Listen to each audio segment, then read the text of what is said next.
Umat yang terkasih, saat ini kita menapaki jejak-jejak Kristus dalam menempuh jalan penuh sengsara, menuju sebuah kematian yang agung. Kami siap menapaki jejaknya. Pimpinlah kami, ya Roh Kudus, agar kami tak hanya sebatas menapaki jejaknya, tetapi juga menghayati sengsara Tuhan dengan sebuah kesadaran akan perubahan hidup. Umat berdiri, kita menyanyikan Kidung Jemaat 158, Ku Ingin Menghayati.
Ibadah ini berlangsung dalam nama Allah Bapa, Anak, dan Roh Kudus.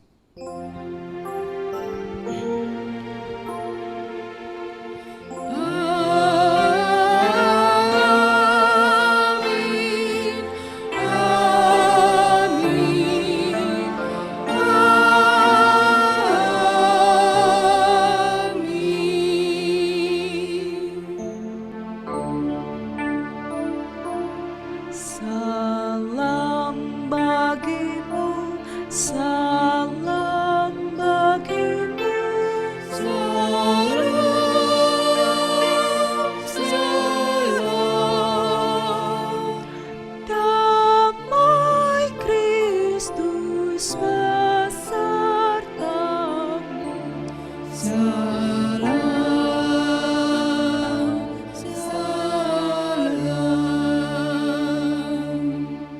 Umat dipersilakan untuk duduk.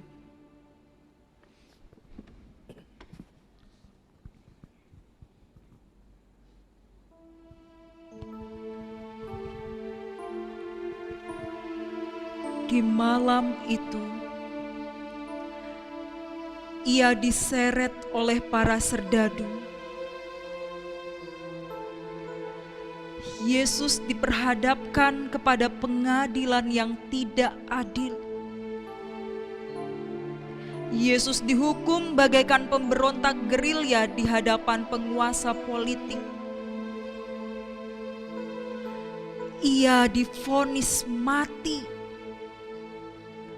Hukuman salib harus ia tanggung. Pakaiannya ditanggalkan. Cambuk ia rasakan. Kepalanya dimahkotai duri tajam. Walau difitnah, diancam, dan akhirnya dihukum mati, Yesus tidak berusaha menawar untuk meluputkan diri.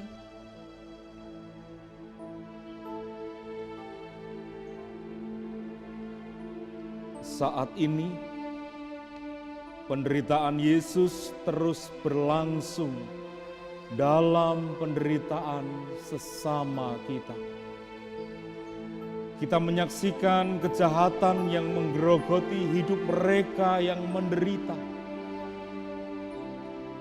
Hak hidup yang dirampas, dipenjarakan tanpa sebab,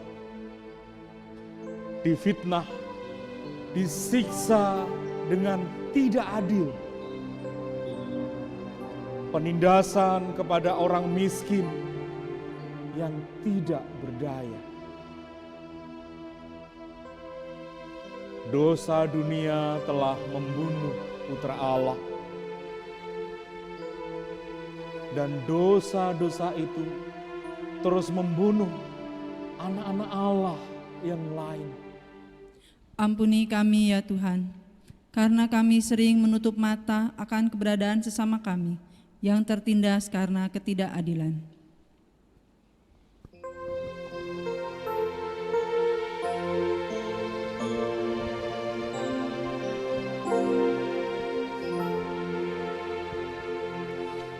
Tuhan kasihani, Kristus kasihani, Tuhan kasihani kami.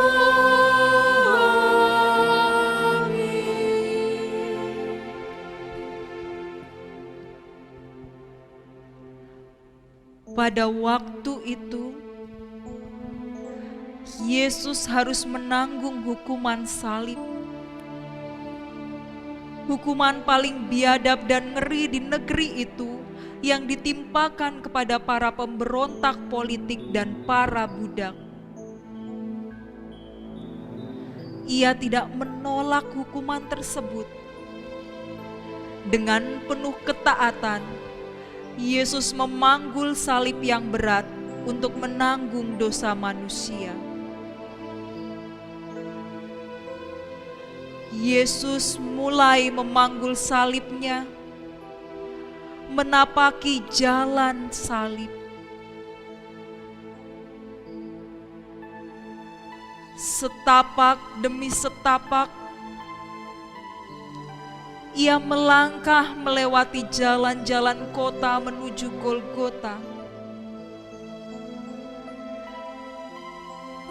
Yesus mengarungi lorong-lorong penghinaan dengan memanggul salib, menanggung ketidakadilan yang kejam dan tanpa batas terhadap orang yang tak bersalah.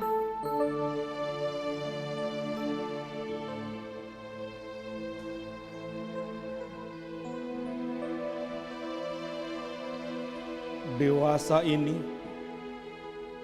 Yesus masih terus memanggul salib. Memanggul salib-salib yang diderita oleh mereka yang menderita karena berusaha untuk berlaku adil dan memperjuangkan kebenaran. Salib yang diderita oleh orang-orang miskin, korban ketidakadilan yang menuntut rasa kemanusiaan dan rasa persaudaraan dari kita.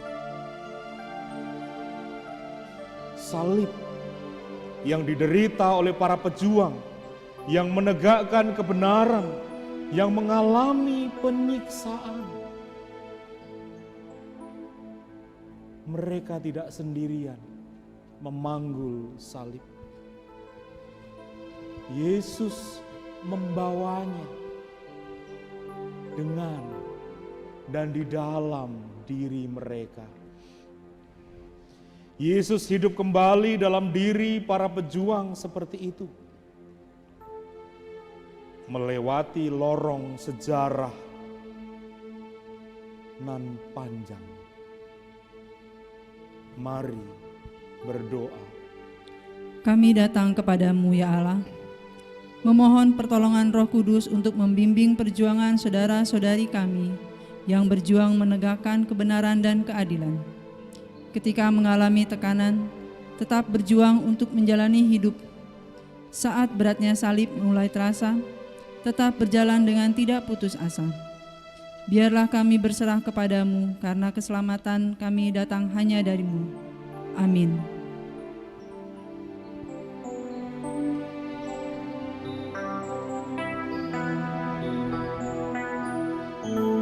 Pada waktu itu,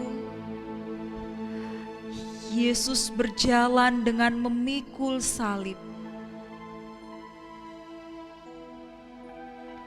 Bertaburan ludah hinaan dan tawa ejekan ia lalui dengan sekuat tenaga. Lambat laun, tenaga Yesus pun menjadi lemah.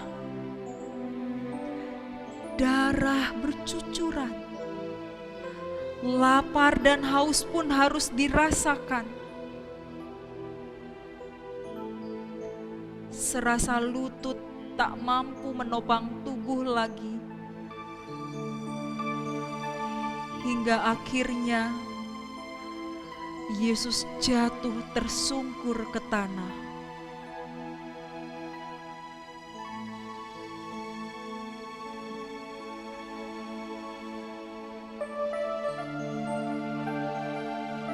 Dewasa ini, rintangan yang begitu berat harus dihadapi para pejuang kebenaran dan keadilan. Cemooh dan godaan untuk berkompromi menjadi tawaran setiap hari. Rasa lelah untuk berjuang terus menggoda setiap detiknya. Perjalanan masih jauh dalam memikul salib ini. Hasil dari tegaknya kebenaran dan keadilan masih belum tampak. Tenaga seakan tak mampu berjuang dan membawa mereka jatuh pada kegagalan.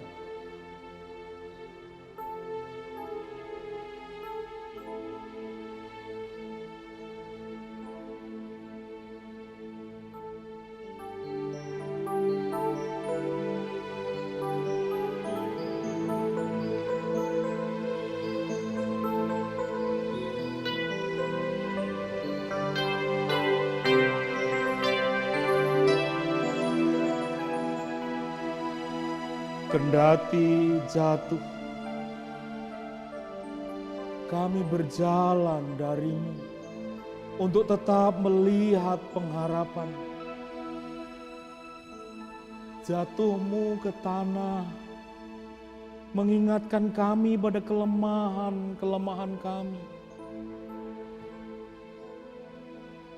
Bangkitmu dari tanah untuk berjalan kembali mengingatkan kami bahwa hanya dengan cintamu kami mampu untuk tetap melangkah.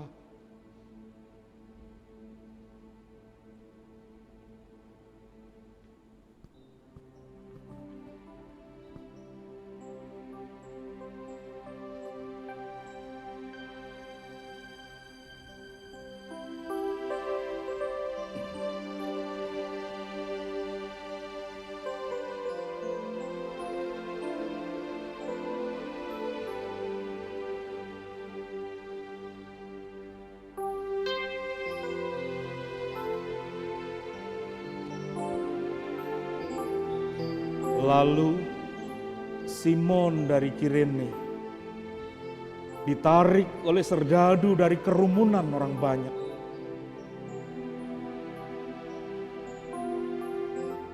Ia menolong Yesus dalam memikul salibnya yang berat. Manusia yang ditolongnya bukan sekedar penjahat yang dihukum menurut hukum Yahudi dan Romawi. Simon menolong Allah sendiri. Simon Kirene pada masa kini pun masih dapat kita temukan. ada banyak orang yang berjiwa besar dan rela mengorbankan diri, memanggul salib mereka yang menderita. Para aktivis yang memperjuangkan hak-hak asasi manusia bagi mereka yang mengalami penindasan.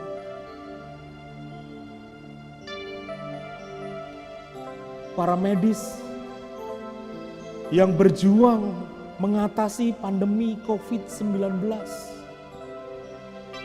Merekalah orang-orang yang berada di garda depan untuk membebaskan kita dari pandemi ini.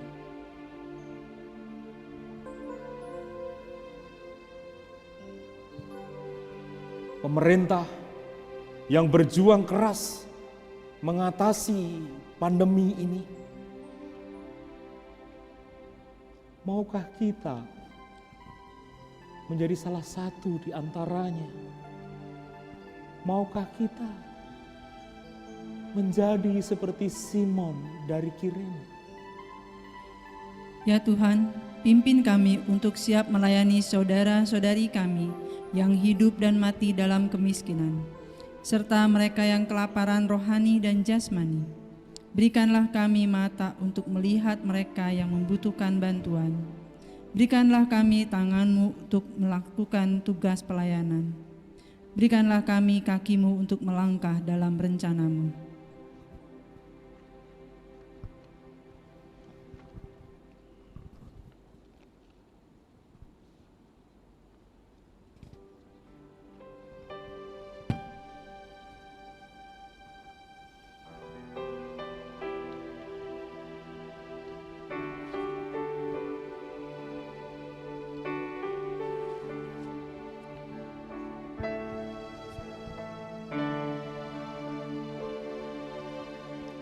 Berikan ku hati seperti hati-Mu yang penuh dengan belas kasihan. Berikan ku mata seperti mata-Mu memandang tuaian di sekelilingku. Berikan ku tangan-Mu untuk melakukan tugas-Mu. Berikan ku kaki-Mu melangkah dalam rencana-Mu. Berikan ku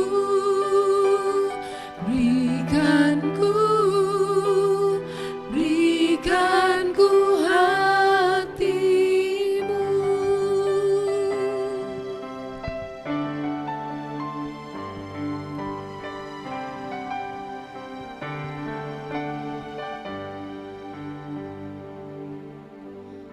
Berikan ku hati seperti hati-Mu yang penuh dengan belas kasihan.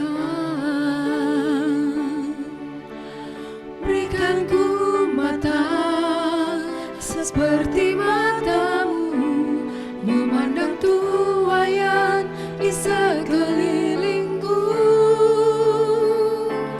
Berikan ku tangan-Mu untuk melakukan tugas-Mu. Berikan ku kaki-Mu melangkah dalam rencana-Mu. Berikan ku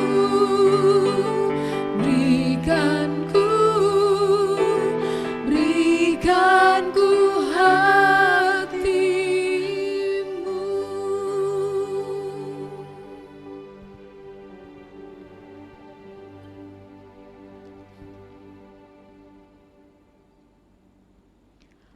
Akhirnya Yesus pun tiba di Golgota.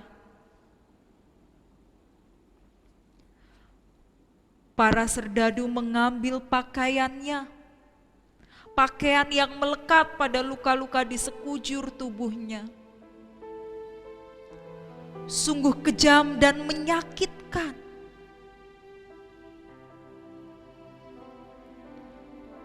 para serdadu membuang undi untuk pakaian dan jubahnya.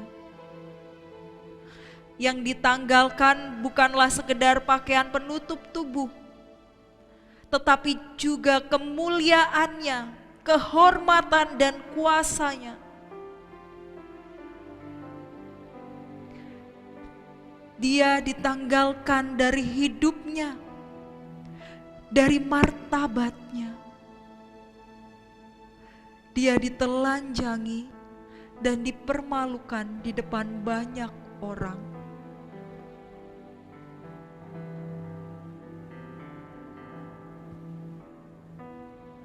Dewasa ini, banyak orang yang mencari kepuasan dengan menista sesamanya.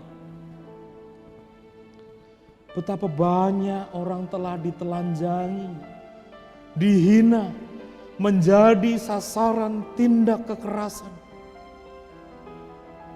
Di dalam diri manusia-manusia yang dihina itulah Yesus meneruskan jalan salibnya. Perjuangan untuk menegakkan kebenaran dan keadilan harus dilanjutkan. Ya Allah, pimpin kami untuk tetap setia berada di jalan-Mu. Berilah kami keberanian untuk menanggalkan topeng-topeng dari diri kami dan menanggalkan segala sesuatu yang menjadi jurang pemisah antara Engkau dengan kami.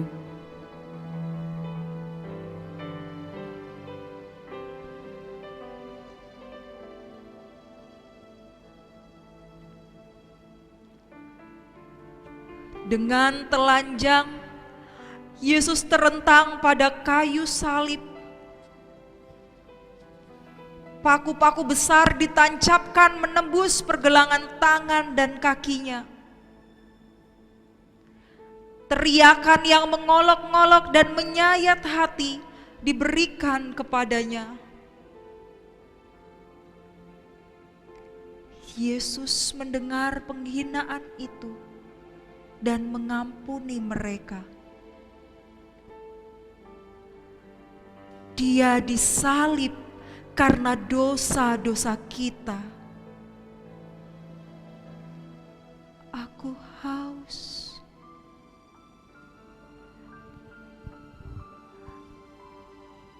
Dalam derita dan kelemahan fisik,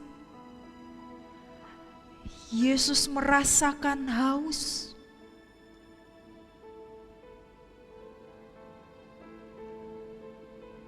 Para serdadu pun mencucukkan bunga karang yang telah dicelupkan anggur asam pada sebatang hisop dan mengunjukkannya ke mulut Yesus.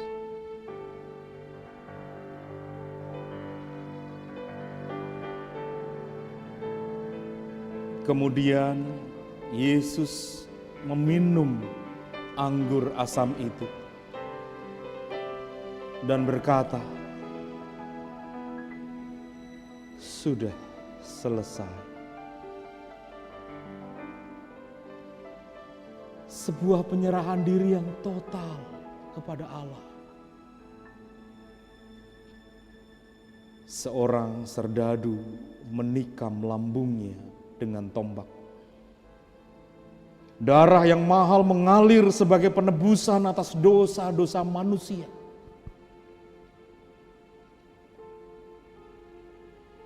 Kematiannya menjadi sebuah pengorbanan yang sempurna.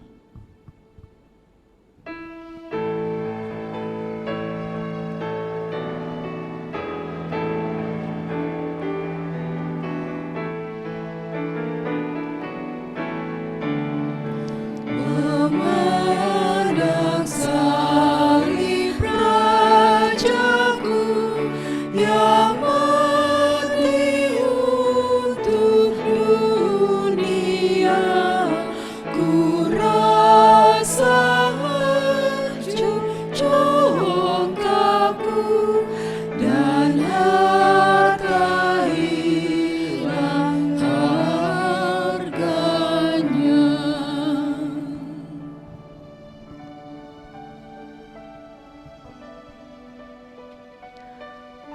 sebab kematiannya adalah kematian terhadap dosa satu kali dan untuk selama-lamanya, dan kehidupannya adalah kehidupan bagi Allah.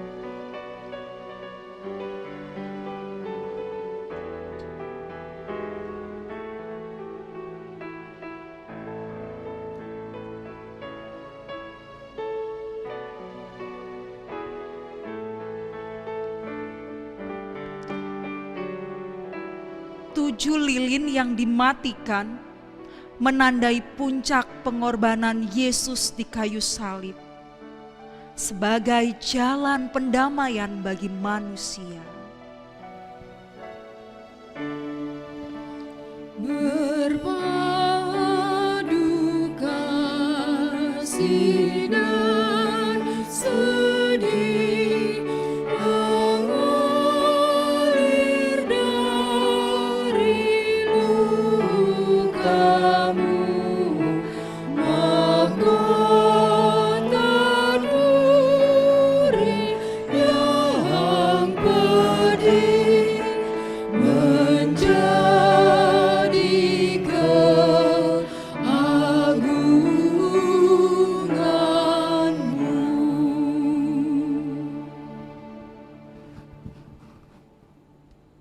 Mari kita berdoa.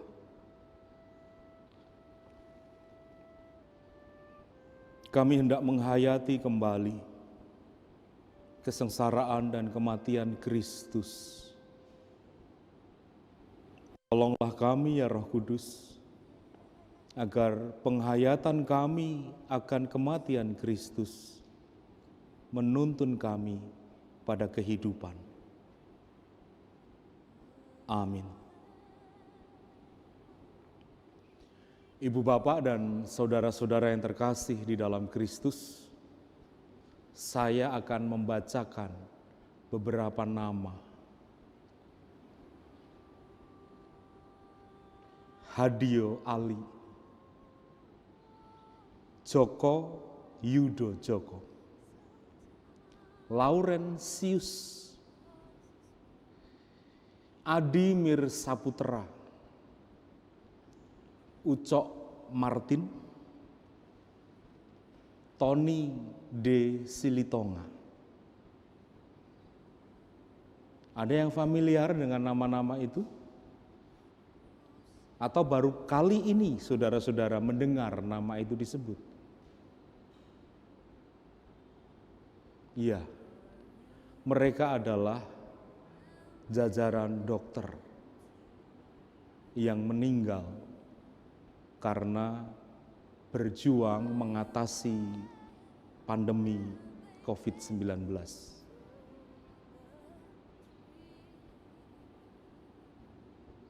Mereka mati agar banyak pasien bisa hidup.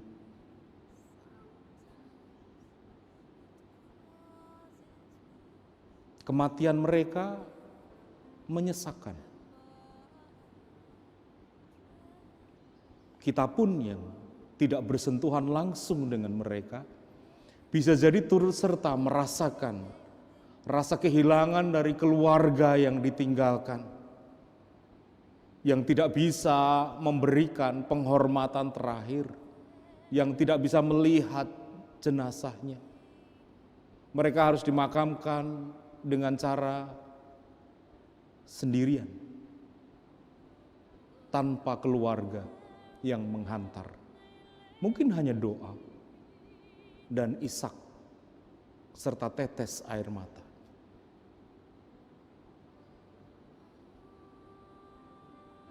Baru ketika kita mendengar kematian, kita seperti tersengat oleh ribuan volt arus listrik yang menyadarkan kepada kita betapa berharganya kehidupan. Mungkin benar kata orang, kita baru merasakan memiliki setelah kita kehilangan. Kita baru merasakan menikmati kehidupan ketika kita melihat kematian.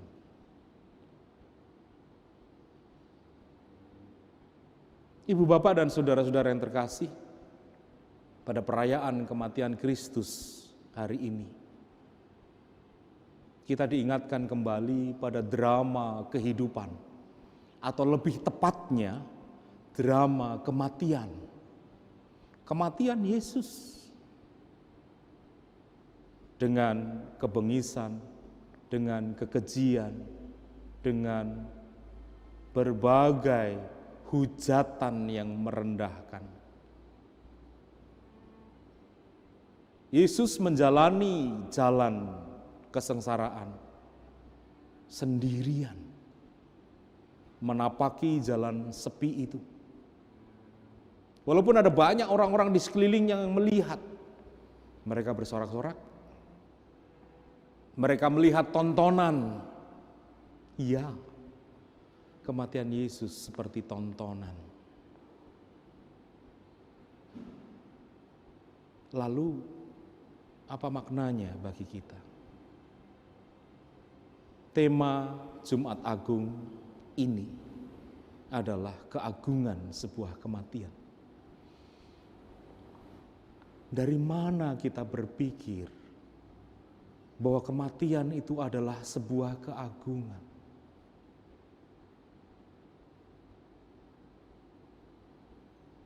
Kematian Kristus mengungkapkan jawaban atas pertanyaan itu.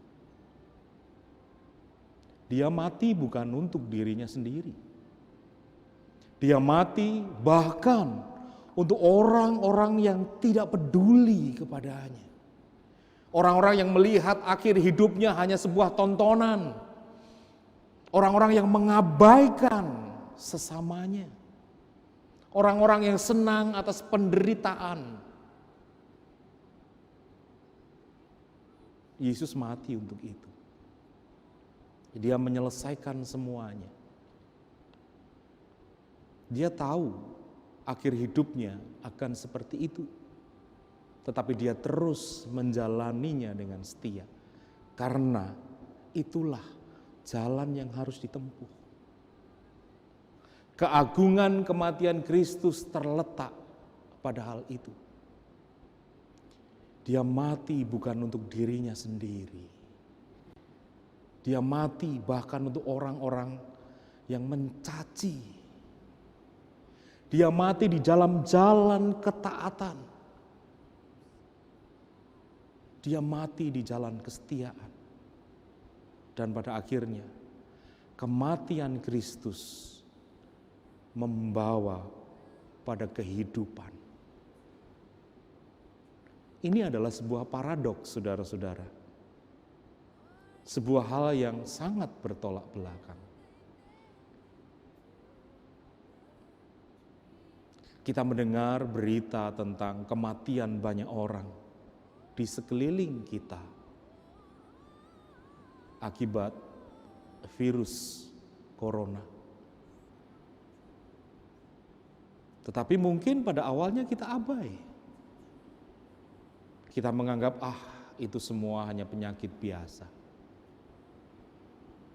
Tetapi ketika kematian itu dekat dengan realitas kita, baru kita tersadar akan bahaya yang ada. Baru kita menyadari betapa berharganya hidup kita. Sehingga mungkin saat ini berita kematian itu mengubah hidup kita. Dari yang tadinya jarang cuci tangan, sekarang setiap kali cuci tangan. Mandi lebih rajin, keluar masuk rumah harus bersih dan ganti baju. Kadang-kadang kita merasa paranoid ketika memegang uang dari orang lain, tidak apa-apa saudara-saudara. Paling tidak, itu menyadarkan kepada kita betapa rapuhnya hidup kita, betapa rentannya kehidupan kita. Sampai dengan orang-orang yang saya sebutkan tadi, dokter-dokter yang harus meninggal, berkorban untuk melawan COVID-19. Saya tidak hendak menyamakan kematian Yesus dengan kematian para dokter itu. Tetapi satu hal yang saya ingin mengajak saudara-saudara semua menyadari, bahwa ketika kita serius menghadapi kematian, disitulah kita serius menjalani kehidupan. Ketika kita melihat, menyaksikan banyak orang yang mati, kita tersadar betapa berharganya hidup kita. Ketika saat ini kepada kita dipaparkan peristiwa kematian Kristus, di situ kita diajak untuk menghayati betapa berharganya hidup kita.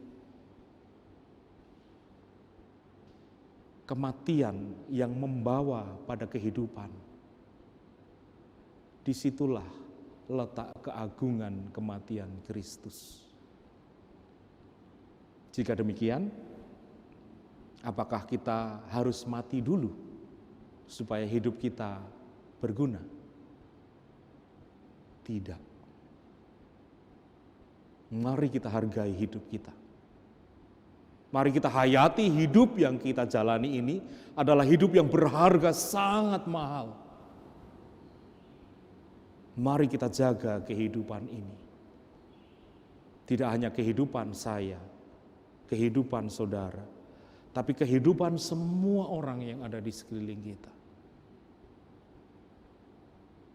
Mari kita syukuri, sekaligus terus berjuang agar kehidupan itu tetap ada.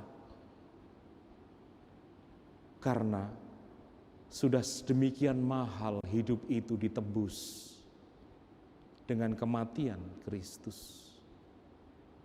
Sudah sedemikian mahal hidup itu kita jaga. Sampai harus ada orang-orang yang meninggal demi membuat kita sadar. Jadi mari kita hayati kematian Kristus yang membawa kehidupan. Mari kita hayati kehidupan kita yang sangat berharga ini untuk terus berbagi kehidupan dengan yang lain. Untuk meneruskan semangat hidup pada yang lain. Pada yang putus asa, pada yang putus harapan. Mari kita menyemai benih-benih pengharapan. Mari kita serius menghadapi realitas di sekeliling kita. Kita serius menghadapi ancaman dan kematian. Karena dari situ kita diajak serius untuk melihat kehidupan. Selamat menjalani hidup, selamat merayakan hidup, dan selamat berbagi kehidupan. Amin. Saat hening kita.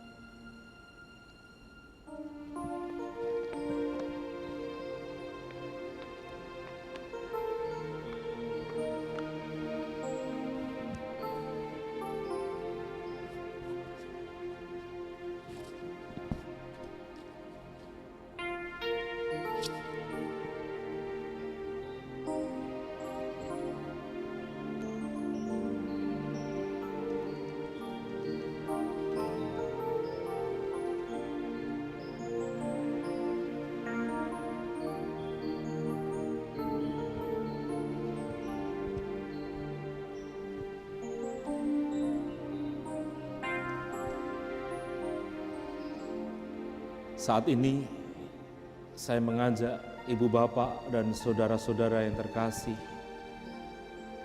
untuk memikirkan untuk memutuskan, untuk membuat satu komitmen, satu janji yang akan kita lakukan. Janji itu kita buat berdasarkan penghayatan kita akan betapa berharganya kehidupan kita, betapa berharganya hidup yang ditebus oleh Kristus. Saya mengajak kita semua untuk membuat komitmen. Saudara-saudara bisa menuliskannya pada secari kertas atau menghafalnya. Buatlah komitmen itu.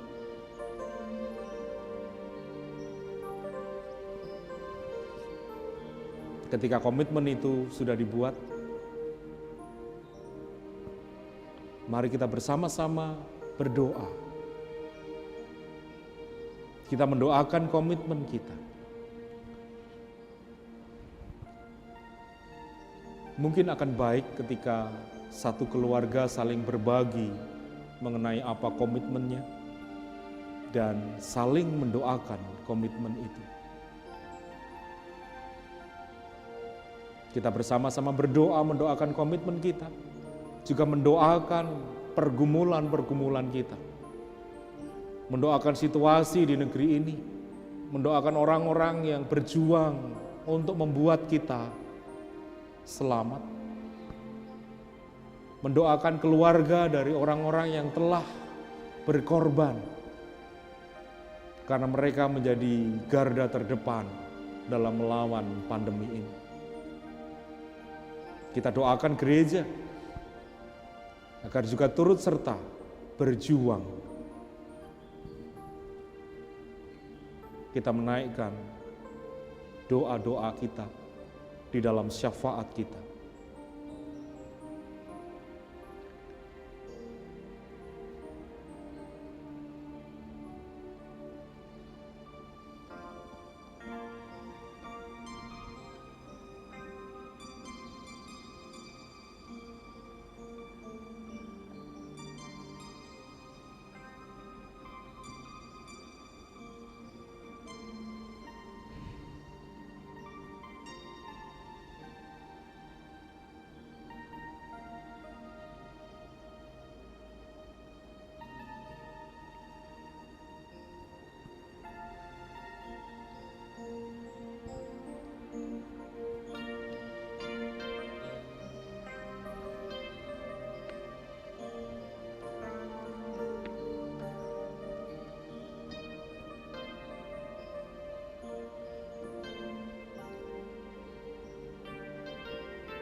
Umat dimohon berdiri. Mari kita mengucapkan pengakuan iman rasuli demikian.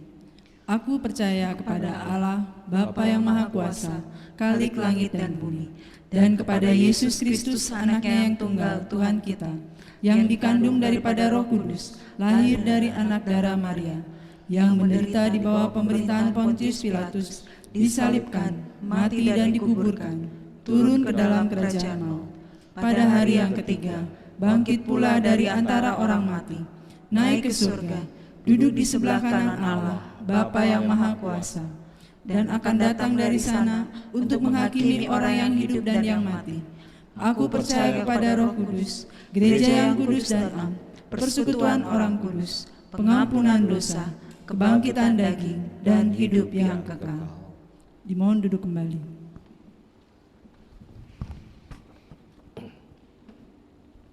Mari kita persiapkan persembahan kita.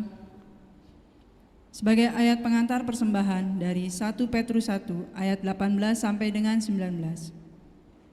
Sebab kamu tahu bahwa kamu telah ditebus dari cara hidupmu yang sia-sia yang kamu warisi dari nenek moyangmu itu bukan dengan barang yang fana, bukan pula dengan perak atau emas, melainkan dengan darah yang mahal, yaitu darah Kristus yang sama seperti darah anak domba yang tak bernoda dan bercacat. Pengumpulan persembahan diiringi dengan nyanyian PKJ 265, bukan karena upahmu.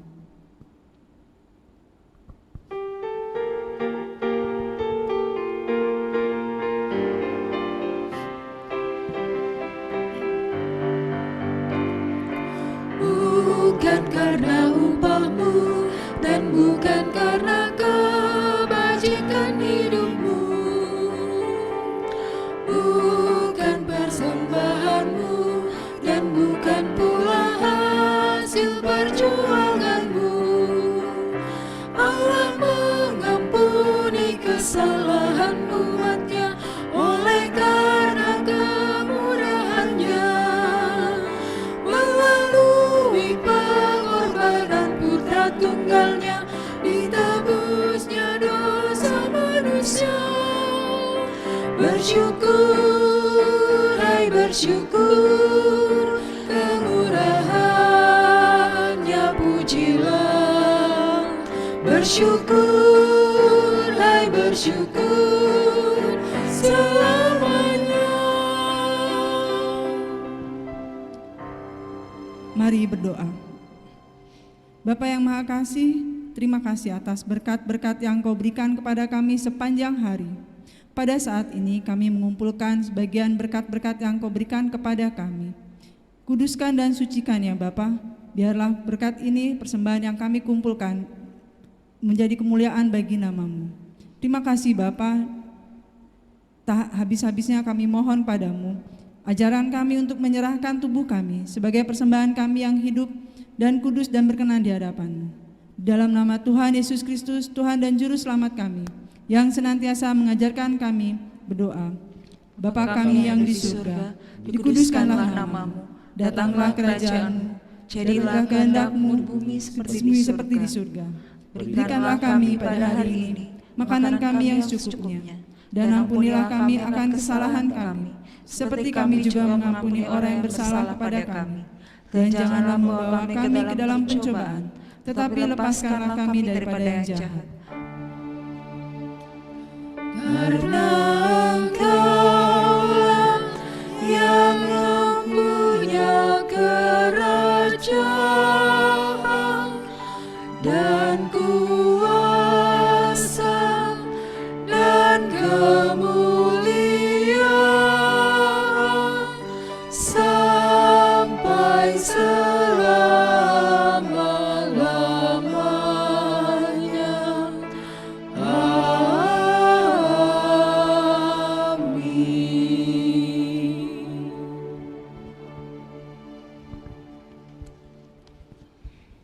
Mari kita berdiri, kita menyanyikan Kidung Jemaat 178, Karena Kasih-Nya Padaku.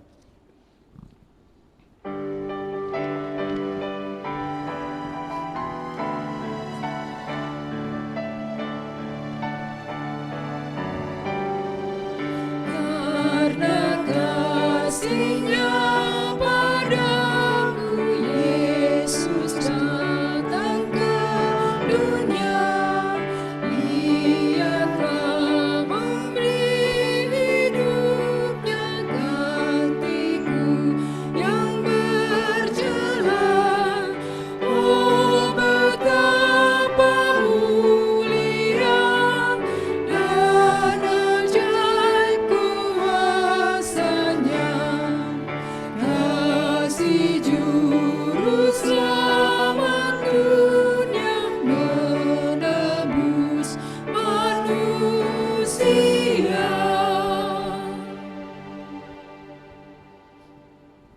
Arahkanlah hatimu kepada dunia. Kami mengarahkan hati kami kepada dunia, Jadilah sahabat bagi sesama. sebab kami rindu menjadi saksi Kristus. Terpujilah Allah, Bapa, Anak, dan Roh Kudus. Yang tidak pernah memisahkan kami dari kasih-Nya, sekarang dan selama-lamanya. Kini terimalah berkat Tuhan. Tuhan memberkati engkau dan melindungi engkau. Tuhan menyinari engkau dengan wajah-Nya dan memberi engkau kasih karunia. Tuhan menghadapkan wajah-Nya kepadamu dan memberi engkau damai sejahtera. Amin.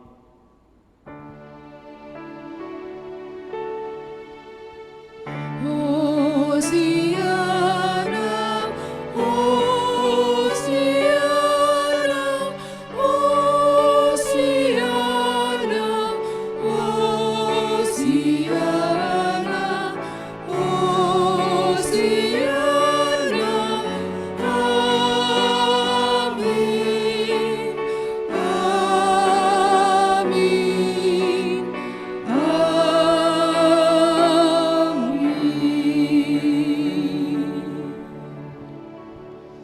Selamat Jumat Agung, selamat menjadi kehidupan bagi sesama.